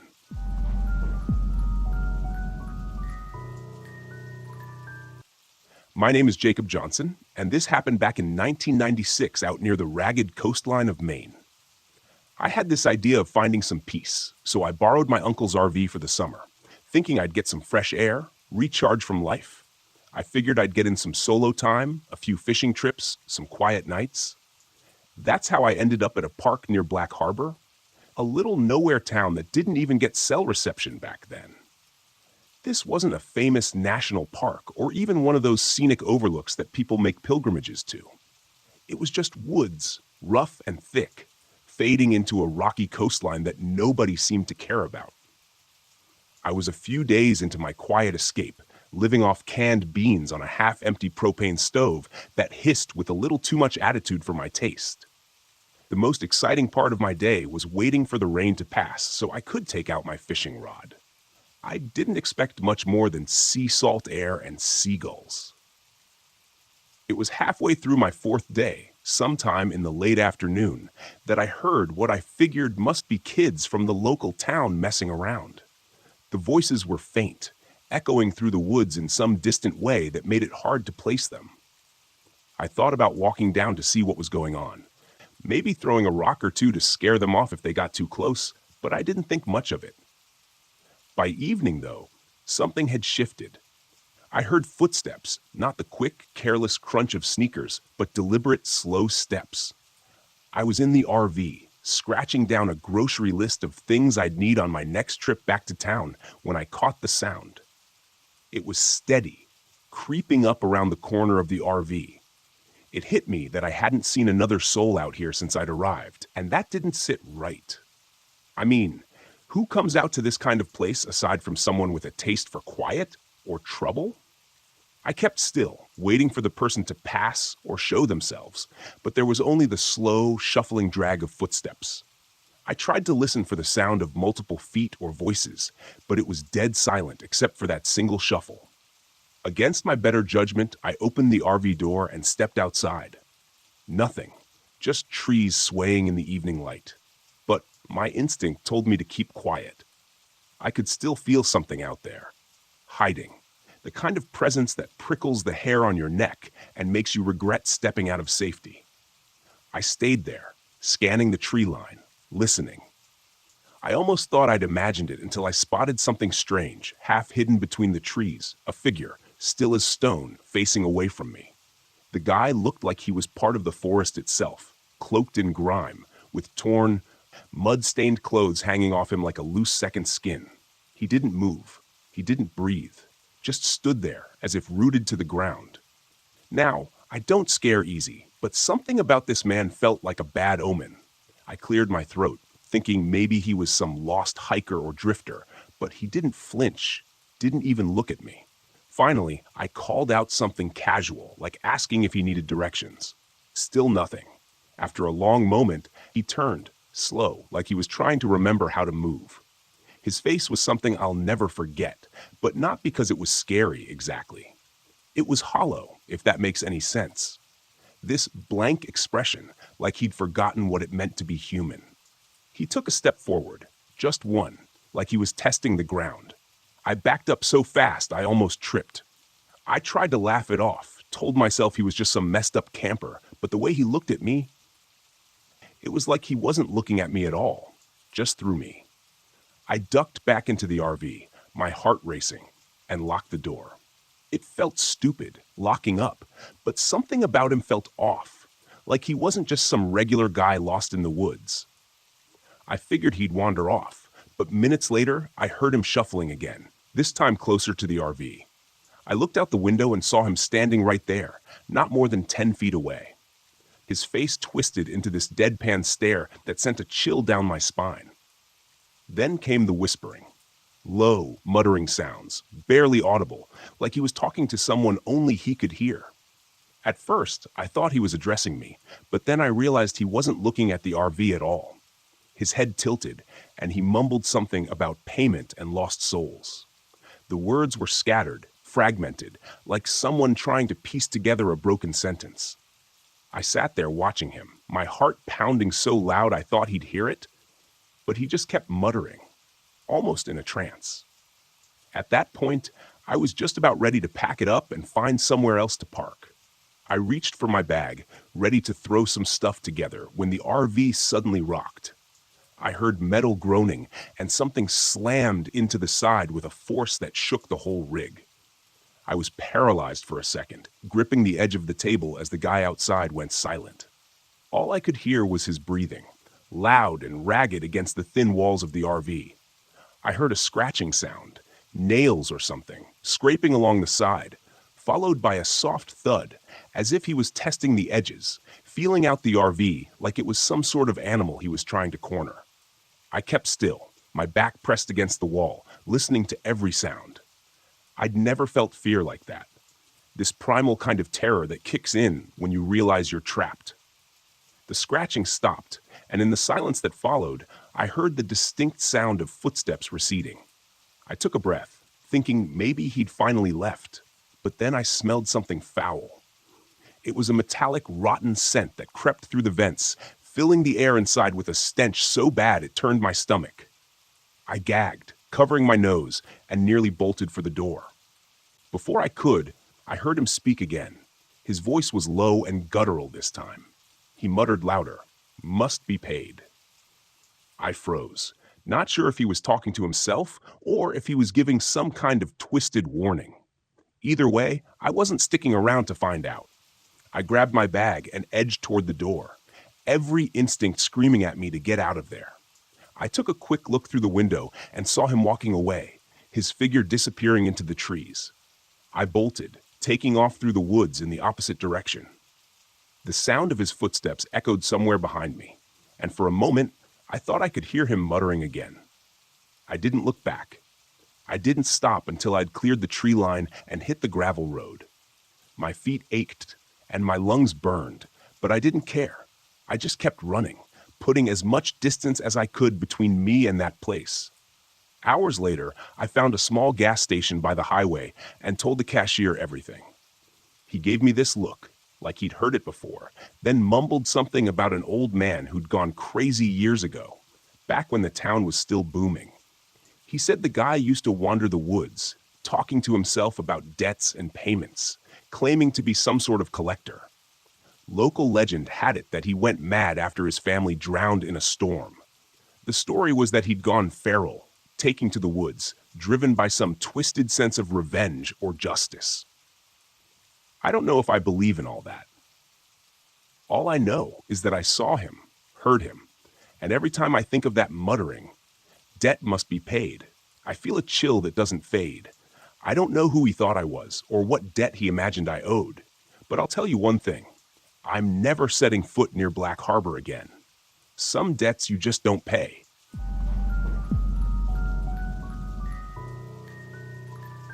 When I left the city, I was desperate for peace. After a messy divorce and years spent staring at screens, I wanted silence. Real silence. Not the muffled hum of traffic or the constant buzz of electronics, but the quiet only nature could offer. That's how I ended up in Mohan State Park, alone in my old RV, parked on the edge of the Clear Fork Gorge. The park was stunning, especially in the late afternoon light. Trees stretched endlessly in every direction, their leaves a tapestry of green and gold. The air smelled clean, untouched by asphalt or fumes. It was perfect, at least at first. The first day was uneventful. I hiked the main trails, snapping a few photos with my phone, and spent the evening cooking a simple meal on my RV's small stove. As the sun dipped below the horizon, I felt a rare kind of contentment. This was what I needed. No emails, no ex-wife, no one telling me what to do or who to be. Just me in the woods. But by the second day, things began to feel off. It started when I noticed the trail. I had been walking back to my RV after a long hike when I spotted it. A faint path branching off the main one, almost hidden by overgrown bushes. It was narrow, barely more than a line of packed dirt, and it twisted sharply into the woods. Something about it tugged at me. Maybe it was curiosity, or maybe I was just tired of the predictability of the main trails. Whatever it was, I stepped off the beaten path and onto the faint trail. The air felt different as I walked, heavier, quieter. The usual sounds of the forest, birds chirping, leaves rustling, seemed muted, as if the trees themselves were holding their breath. After a few minutes, I found the ruins. At first, I thought it was just a pile of rocks, but as I got closer, I saw the remains of a chimney and the rotting beams of what must have been a small cabin. A rusted metal lantern sat in the dirt, its handle broken. The ground was littered with shards of pottery and what looked like animal bones. A shiver crawled up my spine. Someone lived out here, I muttered to myself. The idea seemed impossible. This part of the park was miles from any road, and the trail was nearly invisible. Why would anyone build a cabin here? I snapped a photo and turned back toward the RV, eager to put the strange scene behind me. That night, the noises started. I had just crawled into bed when I heard it, a faint snapping sound, like someone stepping on a twig. I froze, my heart pounding. Raccoons, I told myself. Or maybe deer. I wasn't exactly deep in the wilderness, so wildlife was normal. Then came the footsteps, slow, deliberate, and far too heavy to belong to an animal. They circled the RV, crunching the dry leaves and stopping occasionally, as if whoever or whatever was out there was listening. I grabbed my flashlight and swung open the door, shining the beam into the trees. "Hello?" I called, trying to sound more confident than I felt. "Is someone out there?" The forest stared back at me, silent and empty. After a few minutes, I retreated inside, locking the door and double-checking the windows. Eventually, the footsteps faded, and I convinced myself it was just a hiker passing through. Nothing to worry about. The next morning, I stopped by the visitor center to report the strange noises. Leah, the park guide on duty, greeted me with a friendly smile, but it faltered when I described what I'd heard. "You were near the old trapper's cabin, weren't you?" she asked, her voice low. I blinked. "Trapper's cabin?" she nodded. "It's an old story. Back in the early 1900s, a man built a cabin deep in the woods, far from anyone else. They say he was reclusive, didn't trust people. One day, he just vanished. No one knows what happened, but some locals think his ghost still wanders the forest." I couldn't help but laugh. "Ghosts? Come on." Leah shrugged. "Believe what you want, but I'd stay away from that area if I were you. People say the forest gets strange near the cabin." I left the visitor center feeling annoyed. Ghost stories were fine for campfire entertainment, but I wasn't about to let a local legend ruin my weekend. That night, the disturbances grew worse. I was halfway through dinner when the lights in the RV flickered and went out. I swore under my breath, grabbing a flashlight to check the breaker. As I fumbled with the panel, I heard the footsteps again. Closer this time, circling the RV like a predator sizing up its prey. The flashlight beam caught something on the ground. Footprints. Human footprints. Large and deep, as if whoever made them was heavy. My breath caught in my throat. "Okay," I muttered, trying to steady myself. "Someone's messing with me." Grabbing my hiking boots, I stepped outside, determined to confront whoever was out there. But the second I stepped into the clearing, the forest fell silent. No footsteps, no rustling leaves, just an oppressive stillness that pressed against my ears. That's when I saw the first figure. It was pale and thin, barely more than a shadow against the trees. It stood perfectly still, its face obscured by darkness. Then it moved, not toward me, but away, disappearing into the woods without a sound. I didn't follow. Instead, I locked myself in the RV, sat by the window, gripping a kitchen knife, and watched the forest until dawn. By the time the sun rose, I'd made up my mind. I had to go back to the cabin. I needed answers. The trail felt even more oppressive in the daylight. The air was thick, and the silence was absolute. When I reached the clearing, I saw something I hadn't noticed before. A small, rusted knife lying in the dirt. Next to it was a notebook, its cover warped with age. I picked it up carefully, flipping through the yellowed pages. Most of the writing was illegible, but a few sentences stood out, scrawled in jagged letters. "It watches from the trees. Don't disturb the woods. The forest is alive." A chill ran down my spine. As I turned to leave, the ground beneath me seemed to shift, the dirt rippling like water. The trees creaked, their branches twisting unnaturally. And then I felt it. A presence. Something unseen, massive, and ancient. Watching me from every direction. I ran. The RV was my only sanctuary, but even there I wasn't safe. The lights flickered. The floor trembled. The air grew thick with the stench of damp earth. Through the window, I saw the pale figure again, joined by others, shadows slipping between the trees, their eyes glowing faintly in the dim light. The ground beneath the RV began to groan, roots writhing like snakes. I turned the key in the ignition, praying the engine would start. It roared to life. I slammed my foot on the gas. As the RV lurched forward, the figures began to move, their blank faces turning toward me. The roots clawed at the tires, but the momentum was enough to break free. I didn't stop until I was miles away, the forest shrinking in my rearview mirror. I never went back to Mohan State Park. Whatever was in those woods, it didn't want me there. And I was more than happy to stay away. But sometimes, late at night, I dream of the forest. I hear footsteps outside my window, and I swear I can feel its eyes on me. The forest doesn't forget, and neither do I.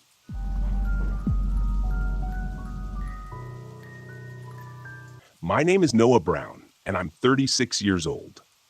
This happened last fall when I decided to take my first solo RV trip to Spruce Knob Lake in West Virginia. It was supposed to be a fresh start, a way to escape the wreckage of my divorce and prove to myself that I could handle life on my own. I was tired of feeling like a failure, and this trip was my attempt at reclaiming some confidence. Looking back, I realize how naive I was.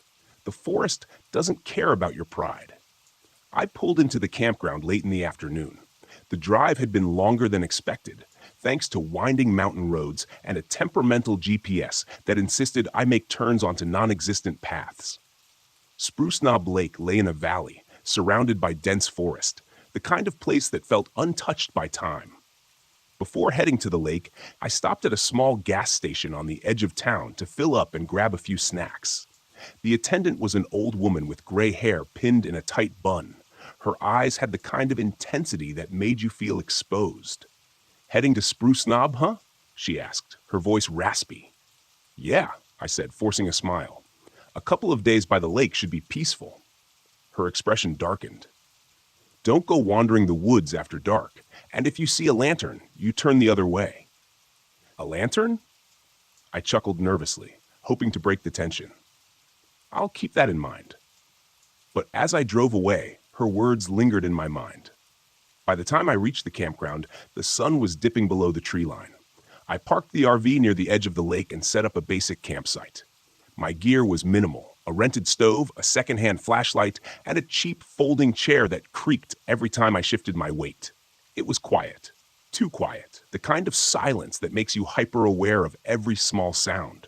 The rustle of leaves, the soft lap of water against the shore, the occasional groan of the wind through the trees. Around 9 p.m., as I was reading by the dim glow of my lantern, I noticed something strange. A flickering light in the woods across the lake. It wasn't the steady beam of a flashlight or the glow of a campfire. It moved erratically, like an old oil lantern swaying in someone's hand. At first, I thought it might be another camper. But the more I watched, the more unsettling it became. The light moved deeper into the trees, then stopped, then blinked out. I told myself it was nothing, just my imagination playing tricks on me. But that night, as I tried to sleep, I couldn't shake the feeling that something was out there, watching. The next morning, I decided to explore one of the trails that looped around the lake. The air was crisp, the leaves a vibrant mix of red and gold, and for a while, I felt like I'd made the right choice coming here. About an hour into my hike, I heard it. Soft, rhythmic giggling. A child's laughter coming from somewhere ahead. "Hello?" I called out, my voice echoing through the trees. No response. As I rounded a bend, I saw her, a little girl sitting on a rock by the trail. She looked about 10 years old, with dark hair and a pale face. She was wearing old-fashioned clothes, a long skirt and a cardigan that seemed out of place. "Are you okay?" I asked, stepping closer. She didn't answer. Her eyes stayed fixed on something in the distance. "Are you lost?" I tried again. She turned her head slightly, just enough to look at me out of the corner of her eye. Then she stood and walked into the forest without a word. "Wait," I called, hurrying after her. But when I reached the spot where she disappeared, there was no sign of her. Just a muddy child's shoe sitting on the ground. By the time I got back to the RV, the clouds had rolled in, turning the afternoon gray and heavy. I tried to push the encounter with the girl out of my mind, telling myself it was just a weird coincidence. Maybe she was a local kid playing in the woods. That night, things got worse. The electrical system in the RV started acting up. The lights flickered erratically, and the radio turned on by itself, blasting static. My flashlight died, even though I had just put in fresh batteries. I lit my lantern for some semblance of control, but the flame cast dancing shadows on the walls, making the RV feel smaller, more claustrophobic. Then came the sound of footsteps. They circled the RV, slow and deliberate. I peered out the window but saw nothing. Still, the sound continued, crunching leaves and snapping twigs just outside. I locked the door and sat on the bed, gripping a kitchen knife I'd brought for cooking. The footsteps stopped, and for a moment, the silence was almost worse. Then a voice broke the stillness. "Stephen," it said, a child's voice. Against every instinct, I opened the door. The forest beyond was shrouded in darkness, but there it was again, the flickering light. The lantern hovered at the edge of the woods, swaying gently as if beckoning me closer.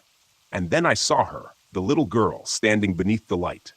"Help me," she whispered, her voice carrying through the still air. I stepped out of the RV. My legs moved almost against my will. The lantern retreated into the forest, and I followed. The girl's figure was always just out of reach. The trail grew steeper and more treacherous, the ground soft and uneven beneath my boots. The lantern led me to the edge of a ravine, its rocky walls plunging into darkness. At the bottom, I saw something glinting, a small mirror, cracked and streaked with dirt. The little girl stood beside it, her pale face illuminated by the lantern's eerie glow. "Jump," she said softly. "What?" I stammered, my voice trembling. "You have to jump," she repeated. Her voice wasn't pleading anymore. It was cold, commanding. I looked down at the ravine, at the jagged rocks below. The lantern hovered above the abyss, flickering like it was waiting for me to obey. Something in me snapped. "No," I said, my voice firm. The girl's face twisted into something monstrous. Her eyes darkened, and her mouth stretched into an unnatural grin. "You don't get to choose," she hissed, her voice no longer human. I reached into my bag and pulled out my journal, the one thing I'd brought to document my journey to rediscover myself. Without hesitation, I hurled it into the ravine. The lantern flared violently, its light pulsing like a heartbeat. The girl screamed, a sound that seemed to tear through the fabric of the night, and then she and the lantern vanished. I stumbled back to the RV, my body trembling with exhaustion and fear. The electrical system was working again, the lights steady, the radio silent. I packed up and left before the sun rose, driving until I was miles away from Spruce Knob Lake. A week later, I found something waiting for me in my apartment. Sitting on the kitchen counter was an old oil lantern, its glass cracked and filled with ash. When I picked it up, I heard it, soft, rhythmic giggling, echoing from somewhere deep inside. I haven't camped since. The wilderness isn't always what it seems. Sometimes it's better to stay lost in the chaos of the city than risk finding what waits in the silence of the woods.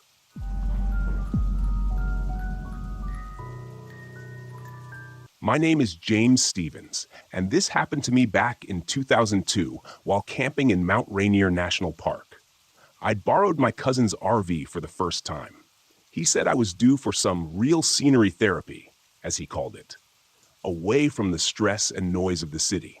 I had just wrapped up a divorce, and my mind was cluttered. Nature felt like a good reset button. I set up at Cougar Rock Campground, a secluded part of the park with tall pines and a stream that burbled quietly just out of sight. Peaceful, until the silence starts creeping up on you. The kind of silence that makes every sound, like a twig snapping or water trickling, seem 10 times louder. I parked the RV near the forest's edge, half a mile from the nearest camper, figuring the solitude would be good for me.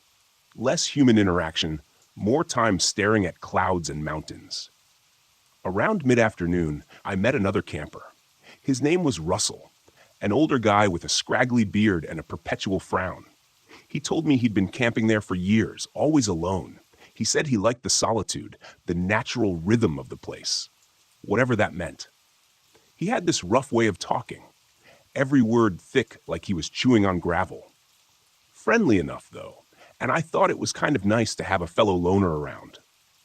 We talked a bit about the area, and then he mentioned something about strange folks drifting into the park lately. People who didn't seem to belong, as he put it.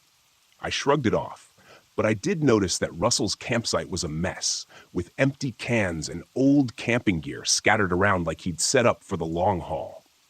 I got this off feeling, like he wasn't there just for the peace and quiet, but I brushed it off. He was just another stranger in the woods. No more, no less. By sundown, I was back at my RV, thinking a quick dinner of instant noodles would do just fine. I cranked up the little camping stove, ate in silence, then decided to go for a short walk by the water, flashlight in hand. The stream was a faint line of silver under the moonlight, but everything else had fallen into darkness. I'd taken just a few steps when I saw someone else on the trail. Not Russell. This guy was tall, with wild hair, clothes that were patched and frayed, and a scar that ran from his left cheek down to his neck. I gave him a nod, the casual, keep your distance nod people give in the wilderness. He didn't respond, just stared back, his eyes lingering a bit too long. I kept walking, but I could feel his gaze following me. It was like the guy was sizing me up. Back at my RV, I locked the door and made sure the windows were secure. I had just settled in to get some sleep when I heard footsteps. Light ones at first, like someone trying not to be heard. I thought maybe it was Russell. Maybe he'd had a bit too much of whatever he was drinking by the fire earlier. So I ignored it. But then the footsteps grew louder, then stopped, right by the side of the RV. A minute later, there was a light knock on the door. I froze, listening, my mind racing through who it could be. No one else was around. Not this late. I ignored it, hoping whoever it was would take the hint. But then came another knock, louder this time. I crept up to the small window by the door and peered out, just enough to catch a glimpse. It was the scarred man from earlier. He was standing there, his head tilted, a sick smile stretching his mouth like he'd found exactly what he was looking for. I forced myself to breathe slowly, to keep calm. I hadn't brought a gun, something I was seriously regretting at this point. But the guy hadn't seen me yet. Maybe he'd just leave if I stayed quiet. Then, in a voice just loud enough to cut through the walls, he said, "Hey, Brandon, I know you're in there." The blood drained from my face. How the hell did he know my name? I didn't remember mentioning it to anyone except Russell, and even then, it was in passing. My mind scrambled through every option. Stay silent? Open the door and try to talk him down? Grab something heavy and defend myself? I reached for a frying pan, the heaviest thing within arm's reach. Not exactly a weapon, but better than nothing. I crept toward the door, thinking maybe I could give him a hard enough swing to make him rethink his plans. But just as I was about to take a breath and steady myself, the guy pounded on the door. Hard. Enough force to shake the whole RV. "Brandon, open up. I'm not leaving until we talk," he said. His tone was calm, like he was asking for a cup of sugar instead of trying to break into my camper. Then I heard it. A scraping sound, like metal against metal. I looked down and saw a thin blade, maybe a pocket knife, slowly working its way through the RV door lock. A wave of panic surged through me, and I did the only thing I could think of. I pushed against the door as hard as I could, holding it in place with my weight. The blade slipped, and I heard him curse under his breath. For a second, I thought maybe I'd scared him off. But then, the guy's face appeared in the window, eyeing me with a mix of annoyance and amusement. "You don't make this easy, do you?" he muttered. I must have looked terrified because he laughed, low and hollow. He tapped the window, pointing at me like I was a bug in a jar. That's when I caught the movement behind him, a dark figure moving out of the tree line, slowly, deliberately. Russell, he must have heard the noise and come over to check things out. Russell didn't say a word. He just stood there, watching. For a second, I thought he was going to help me, that he'd scare this guy off. But he didn't. He just watched. His face expressionless, as the guy kept trying to force his way in. I pounded on the window, yelling for Russell to help, to do something. But he stood there, unmoved. And then I realized, Russell was in on it. Suddenly, I was a trapped animal. The frying pan felt absurd in my hands, 2 against 1, and I was stuck inside a fiberglass cage. There was no way I'd make it if they got in. My only shot was to run. I dropped the pan, shoved open the emergency hatch in the roof, and scrambled up. The cold air bit against my face. I heard them both cursing below as I climbed, stumbling over myself in the darkness. I was barefoot, the sharp gravel digging into my feet as I ran for the tree line, my heart hammering like a drum. The RV was small, but in that moment, it felt like an ocean between me and those 2 maniacs. I didn't stop to look back. I just kept running. Eventually, I reached the ranger station, my feet bloody, my body trembling from exhaustion and adrenaline. They found Russell and his friend later that night, hiding out near the campsite with a whole stash of stolen camping gear and weapons. Turns out they'd been robbing campers for months, using the park's seclusion to get away with it. In the end, Russell claimed he'd just been there by coincidence when the scarred guy attacked me. But the scarred man wasn't so lucky. After a short scuffle with the cops, he was arrested, with enough evidence of his outdoor exploits to keep him locked up for life. It turned out he had a habit of finding interesting campers to mess with, using the solitude of the park as his own twisted playground. That's what went down that night at Mount Rainier. And I still don't know what Russell's deal was, whether he was in on it from the start or just a bystander too afraid to stand up. But one thing's for sure, I'll never be borrowing an RV for scenery therapy again.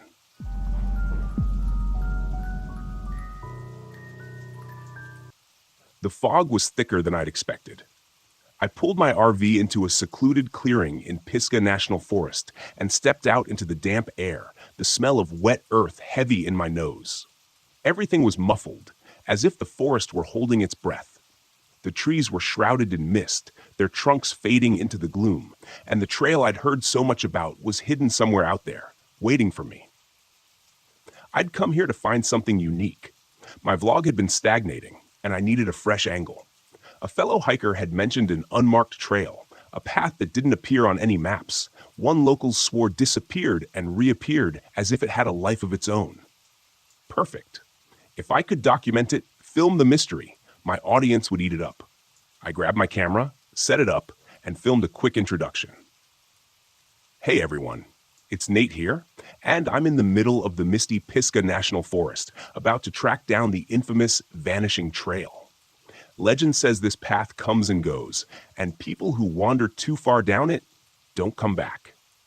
Let's see if that's true. I packed up my gear and set off into the fog. The forest was silent, the only sound my boots crunching on damp leaves. I had a GPS in my pocket just in case, but I didn't plan to use it unless things got really bad. I wanted to go off the grid, find this mysterious trail, and see if there was anything to the rumors. I'd always been a skeptic. Ghost stories and folklore are fun to tell around a campfire, but not much else. As I walked, the fog thickened, swallowing the trees. It clung to my skin, cold and heavy. It wasn't long before I found the first strange marker, a stone slab jutting from the ground, its surface covered in spiraling symbols that didn't look like any language I knew. I filmed it, talking into the camera as I described the find. This looks like something from an old burial ground, but there's no mention of this on any maps. Really makes you wonder what else is out here, hidden beneath the fog. I kept moving. The trees closed in tighter, and the trail became fainter, more overgrown. Soon, it was little more than a game trail, barely wide enough to follow. I pushed forward, keeping the camera rolling, but after another hour of hiking, the trail simply disappeared. One moment, there had been a clear path. Now it was gone, swallowed by the forest. I checked my GPS, but the signal flickered weakly. The screen showed I was in the middle of nowhere. No path, no landmarks, just a blank screen with a blinking dot. Me. Alone. In the fog. Okay, I muttered. You've dealt with worse. I turned back the way I'd come, but the forest looked different now. The trees seemed closer together, the undergrowth denser. The fog was disorienting, and I had to rely on instinct to retrace my steps. The GPS was useless. I kept walking, scanning the ground for signs of the trail, but there was nothing. I was starting to feel uneasy. That's when I heard it. Footsteps. Not mine. I froze. The sound came from deeper in the forest, slow, deliberate footsteps crunching on the leaves. I turned, scanning the fog, but there was nothing, just the swirling mist. Then, out of the gloom, a figure emerged. An older man, his clothes tattered and damp, his eyes wide and vacant. "Hey," I called, my voice echoing through the stillness. "You lost too?" The man looked at me for a moment, then shuffled forward. He seemed off. His clothes were torn, his face pale, and there was a distant look in his eyes, like he wasn't entirely there. "I've been walking for days," he said, his voice hoarse. "The trail, it keeps changing." "Are you okay?" I asked, stepping toward him. He shook his head. "No one's okay out here." I frowned, feeling a cold knot of fear tighten in my stomach. "What do you mean?" "The trail, it moves. I've seen it, watched it disappear and reappear. It's not just a path, it's the forest. It doesn't want us to leave. I stared at him, my mind racing. This guy was either delirious or onto something. Either way, I didn't like the way he was talking. Look, I have a GPS, I said, pulling it out. We can find our way back. The man glanced at the GPS, then back at me. It won't help. The forest is messing with it. I didn't believe him. I couldn't. I was a rational guy, and this was just a forest. I'd get us back to my RV, get this guy some help, and be done with it. But as we walked, things got stranger.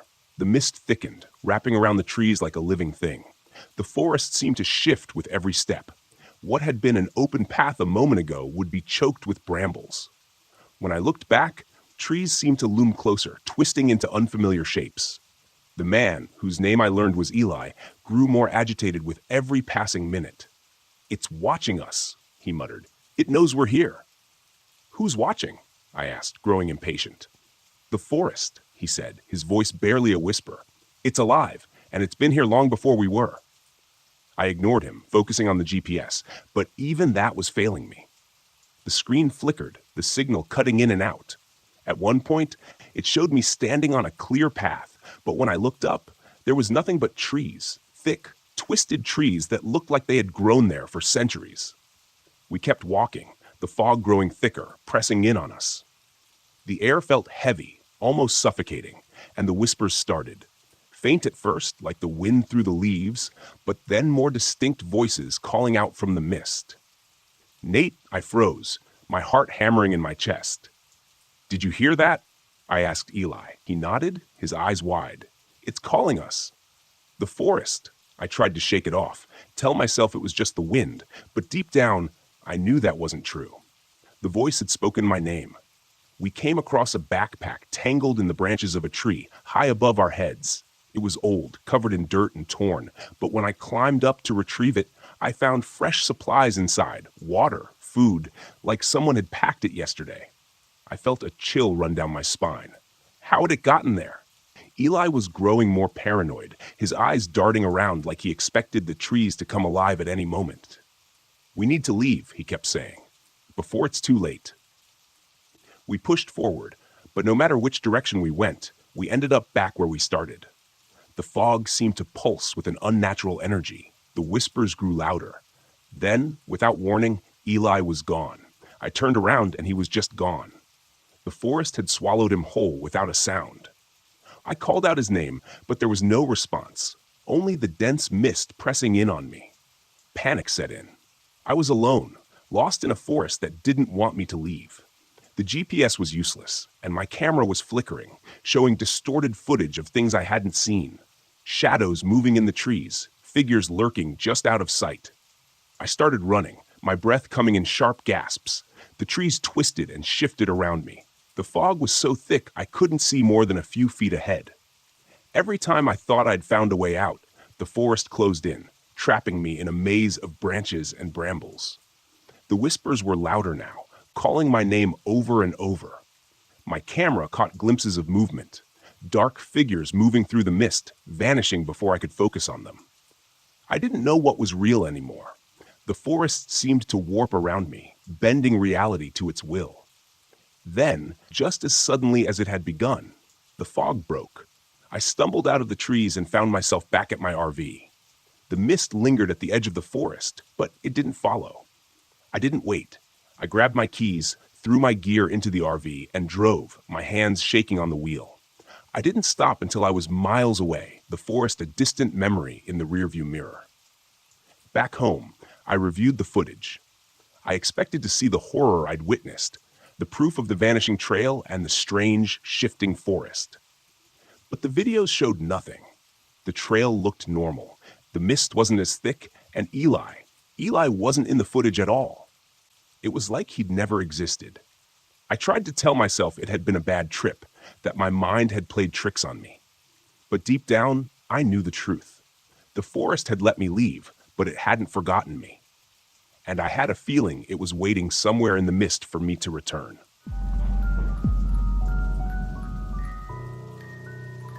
The forest around me was too quiet. I'd been sitting by the campfire outside my RV, immersed in the silence for hours, but now something felt off. The kind of off you feel in your gut before your brain catches up to what's happening. No wind, no rustling in the leaves, just dead stillness. That was the first thing I noticed when I pulled up to this remote campsite deep in Mount Hood National Forest.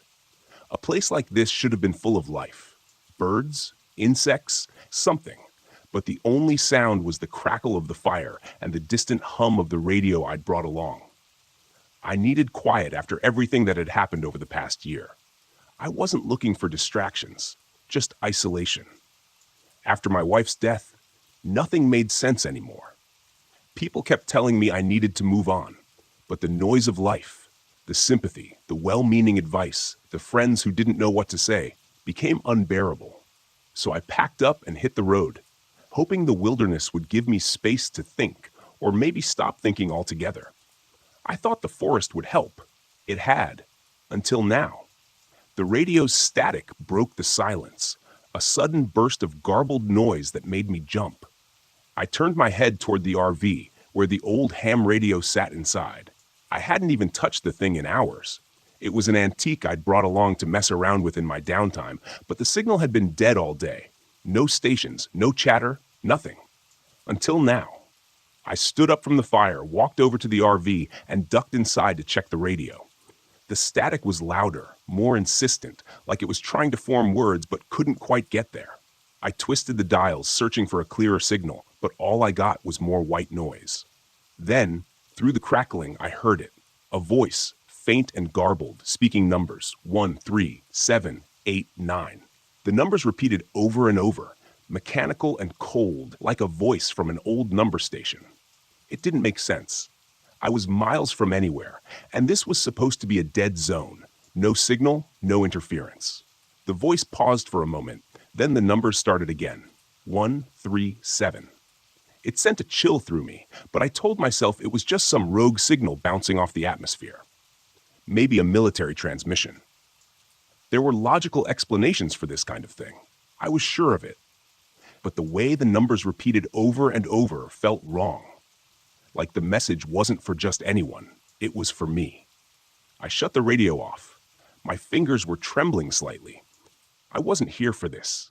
I needed quiet, not some weird radio signal rattling around in my head. The next day, I tried to forget about the radio. I spent the morning hiking through the woods. The towering pines loomed overhead like silent giants. The air was cool and damp, the sky just a sliver of gray through the dense canopy. But something gnawed at me, a faint buzzing at the back of my mind. No birds, no animals, just silence. When I returned to the campsite, the radio was on again, static blaring from the speakers. I hadn't touched it. I stepped inside the RV, staring at the radio like it might come to life. The static was louder now, more intense. I could feel it in my bones, like the vibration from a low hum in the ground. And beneath the static, the numbers were back. 1, 3, 7, 8. I slammed my hand down on the off switch, killing the sound. My pulse was racing, my mind scrambling for an explanation. It had to be a glitch, something with the wiring, maybe a stray electrical signal. I'd worked with enough technology over the years to know that things sometimes did strange things when you weren't looking. But the numbers, the way they were so clear, so deliberate, I shook it off and stepped back outside, trying to push the growing unease away. That's when I noticed the man standing at the edge of my campsite. I hadn't heard him approach. He was just there, tall, scruffy, wearing a weathered jacket and a backpack slung over one shoulder. He looked like a camper, but there was something about the way he stood, stiff and tense, like he was waiting for something to happen. "Hey!" I called out, trying to keep my voice steady. "You lost?"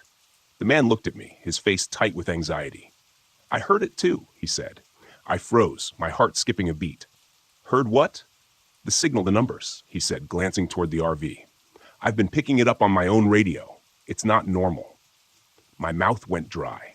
"You've heard it too?" The man nodded. "I'm Ben," he said, stepping closer, his voice low. "I was camping a few miles down the road. I've been getting static, voices, weird electrical interference. My GPS stopped working. My cell phone drained to 0 in minutes." I swallowed hard, my mind racing. What do you think it is? Ben shook his head, his eyes darting toward the trees. I don't know, but it's not natural. The way the signal moves, it's like it's getting closer. I didn't know how to respond to that. I was a man of logic, of science. Signals were signals. Glitches were glitches. But there was something about the way Ben spoke, the fear in his eyes, that made my skin crawl. That night, the radio came to life again. I tried to ignore it, tried to focus on the campfire and the peaceful silence of the woods, but the static was louder than before. The numbers were clearer, more insistent. 1, 3, 7, 8. Ben was sitting across from me, his hands wrapped around a cup of coffee. His eyes constantly scanned the dark forest around us. He hadn't relaxed since he showed up, and I couldn't blame him. There was something wrong here, something I couldn't explain. You think it's some kind of broadcast? I asked, more to fill the silence than anything. Ben shook his head. I don't think it's a broadcast at all. What do you mean? He hesitated, then leaned closer, lowering his voice. I think it's a warning, or a signal from something out there. I stared at him, trying to process what he was saying. A warning from what? Before I could ask, the static on the radio cut out for a moment. There was only silence, the kind of silence that presses down on you, that makes your skin prickle with anticipation. Then a sound, a soft rhythmic clicking, like something metallic tapping against wood. I grabbed my flashlight and pointed it toward the trees, but the beam only revealed darkness. The clicking grew louder, echoing through the forest. And then, through the radio, a voice crackled to life. We see you. My blood ran cold. Ben's eyes widened, his face pale. What the hell was that? I whispered, my voice barely audible over the pounding of my heart. The voice repeated, distorted and mechanical. We see you. I stood up, the flashlight shaking in my hand.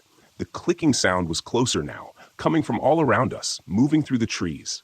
The forest seemed to pulse with energy, the air growing thick and heavy, like the atmosphere itself was alive. I think we should leave, Ben said, his voice tight with fear. For once, I agreed. The next morning, I found Ben's tent abandoned. His gear was scattered around the clearing, but there was no sign of him, no footprints, no note. Just the cold, empty forest and the low hum of static that had settled into the air like a living thing. I tried to follow his tracks, but they vanished in the thick underbrush. It was like he'd walked into the trees and disappeared. The GPS on my phone was useless, spinning me in circles. The battery drained faster than I'd ever seen. The static in my ears grew louder the further I went, like the signal was inside my head, vibrating through my skull. The numbers were back too, repeating over and over, etched into my mind. 1, 3, 7. By midday, I stumbled across something I hadn't expected. An old, dilapidated radio tower hidden deep in the woods. The metal was rusted, vines crawling up the sides, but it was still faintly humming with power. I climbed the tower, every step echoing in the stillness. My heart hammered in my chest. At the top, I found the source of the signal. A small glowing device pulsing with an eerie cold light. It didn't belong here. It wasn't part of the original tower. It was something else, something foreign. I reached out and touched it, and the static in my head exploded. The numbers, the clicking, the voices, it all crashed into me at once. An unbearable cacophony of sound. I stumbled back, nearly falling off the tower as the forest seemed to come alive around me. The lights returned, flickering in the trees, cold and mechanical. The clicking grew louder, more frantic, like something was chasing me. I ran. I don't remember how I made it back to the RV, but the lights followed me, the clicking never far behind. But I managed to get inside and slam the door shut. My hands were shaking as I started the engine, the device still clutched in my hand. As I drove away, the static began to fade, but the numbers never left me. They echoed in my mind, a constant whisper, even as the forest disappeared in the rearview mirror. It's been days now, and I'm still hearing them. 1, 3, 7. I can't get them out of my head, and I can't shake the feeling that whatever was out there, whatever sent that signal, knows where I am. And it's not done with me yet.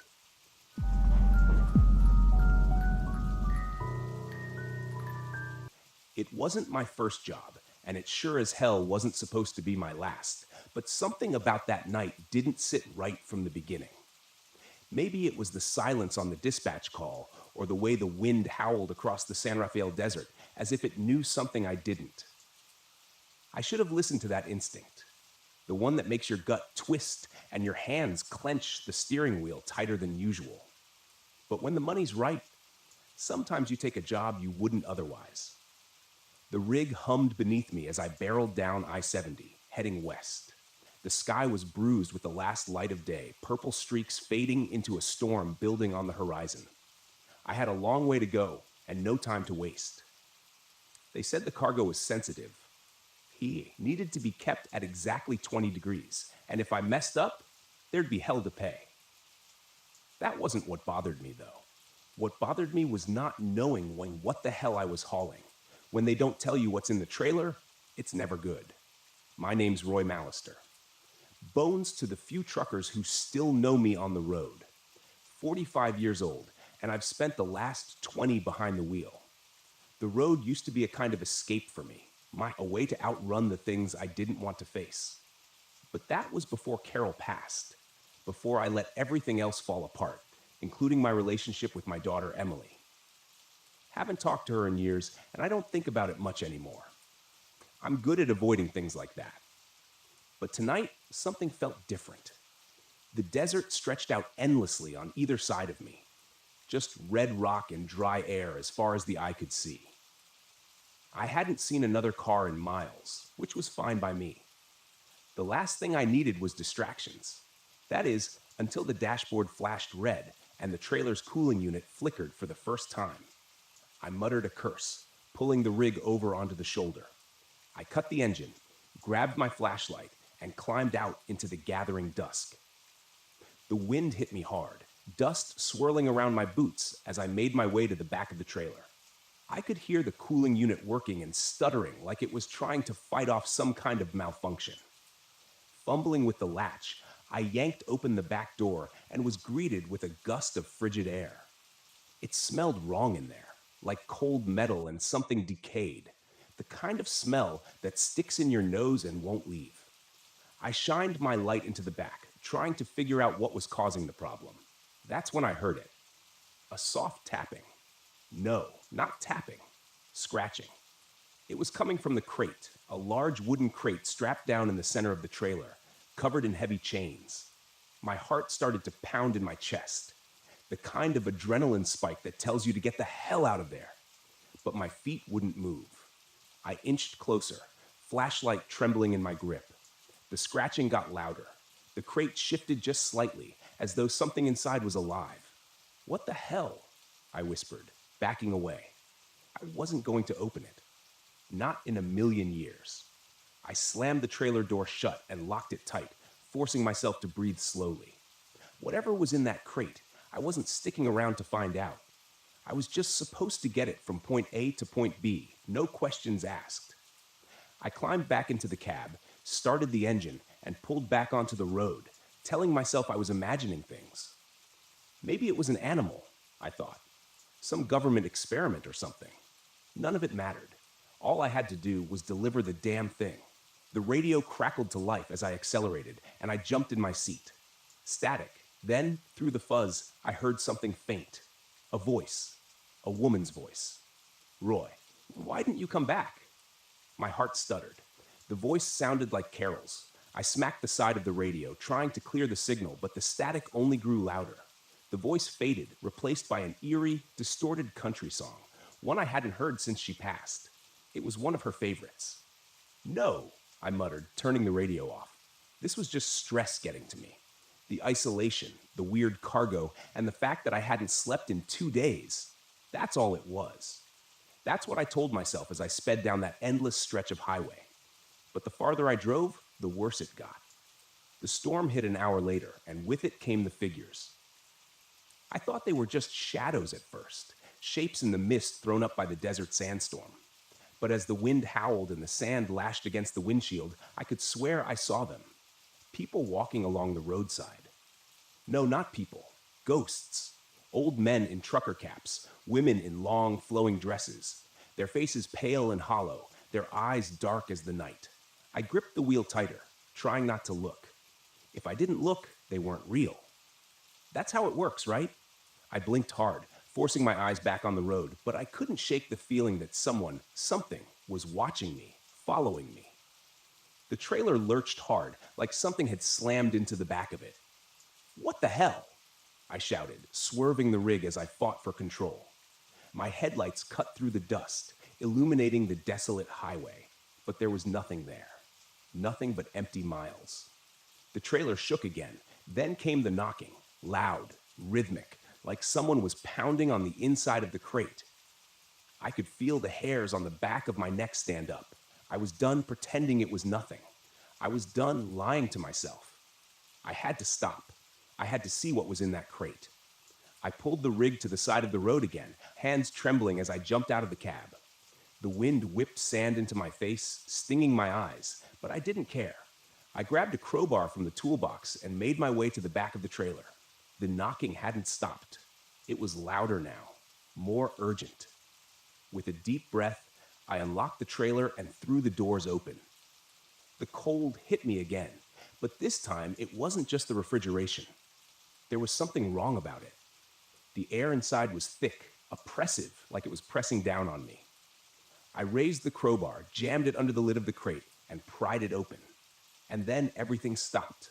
The wind, the knocking, even the pounding of my own heart. Inside the crate, nestled in layers of straw and old cloth, was something small. It looked like a statue, a human skull, but blackened with strange symbols carved into the bone. It seemed to pulse, like it was alive, like it was breathing in time with me. And then the whispers started. Not from the radio this time, but from the skull itself. Voices swirling in my head, speaking in languages I couldn't understand. But one voice stood out, one voice I knew, Roy. I stumbled back, my heart racing as the skull began to glow with a faint, sickly light. The voices grew louder, and the wind picked up again, howling around the trailer. I slammed the crate shut and bolted the door. I didn't care what they said. I didn't care what I'd seen. I was getting the hell out of there. I threw the crowbar into the cab, jumped behind the wheel, and floored it. The trailer lurched behind me as I tore down the highway faster than I'd ever driven in my life. The storm whipped around me, and through the swirling dust, I could see them again. The figures. They were closer now, standing on either side of the road, their eyes following me. Some of them looked familiar. Faces I'd seen on the road before. Long-dead truckers, friends. Then, as if the storm itself parted, I saw her. Carol, standing in the middle of the road, her white dress flowing in the wind, her eyes locked on mine. I jerked the wheel, swerving to avoid her, but the rig skidded off the road. The trailer jackknifed as it skidded across the desert sand. I barely managed to hang on as the truck groaned to a stop, tilted sideways in a ditch. Silence.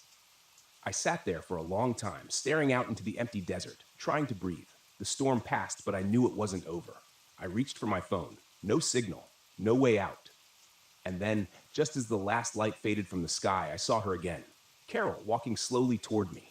Her face pale and cold, her eyes filled with something I couldn't understand. "Roy," she whispered, her voice soft but clear in the stillness. "It's time to come home." I didn't run. I didn't scream. I just sat there, waiting as the darkness closed in around me.